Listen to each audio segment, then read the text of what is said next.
તરીકે જ્યારે અત્યારે આપણા દેશની અંદર લોકશાહીનું એક પર્વ મનાવવામાં આવી રહ્યું છે, તો ચોક્કસપણે જ્યારે આપણે મતદાન કરવાનો અવસર આપણા દરેક જે દેશના નાગરિકોનો હોય તો ચોક્કસપણે મતદાન કરવું જ જોઈએ.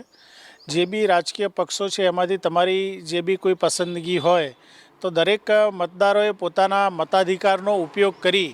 અને પોતાના પસંદગીના ઉમેદવારોને પોતાની પસંદગીની પાર્ટીઓને હંમેશા પસંદ કરવી જ જોઈએ. જે વ્યક્તિ પોતે મતદાન નથી કરતો અને પાછળથી જે દોષારોપણ કરે છે કે આ પાર્ટીએ આમ કર્યું કે આ ઉમેદવારે આમ કર્યું કે હમણે ભ્રષ્ટાચાર કર્યો,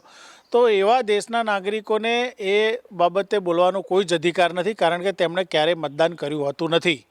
એટલે બહુ સ્પષ્ટપણે માનવું છે કે તમે જો પોતાનો મતદાનનો અધિકાર કરો તો દેશના વિકાસની અંદર તમે સહભાગી બનો છો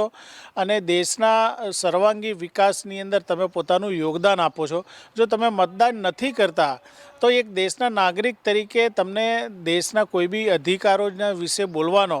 અથવા તો તેની સામે આંગળી જે ચીંધવાનો કોઈ બી જાતનો અધિકાર રહેતો નથી. એટલે ચોક્કસપણે અત્યારે બી જ્યારે આપણે આ લોકસભાનું જે ઇલેક્શન ગુજરાતની અંદર 7મી મે આવી રહ્યું છે, તો દરેક ગુજરાતના જે નાગરિકો જે છે, યુવાનો છે કે વૃદ્ધો છે અથવા તો જે લોકો જે છે, મહિલાઓ છે, દરેકને એક નમ્ર અપીલ છે, એક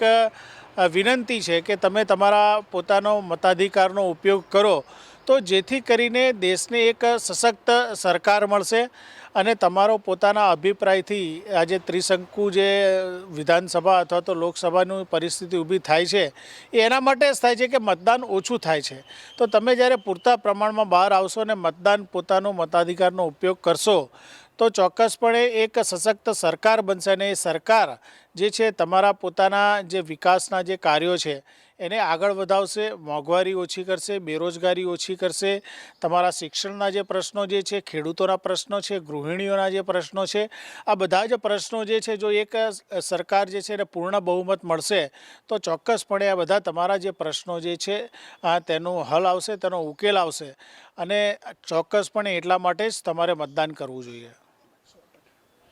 100% મતદાન ચોક્કસપણે તમારે કરવું જ જોઈએ.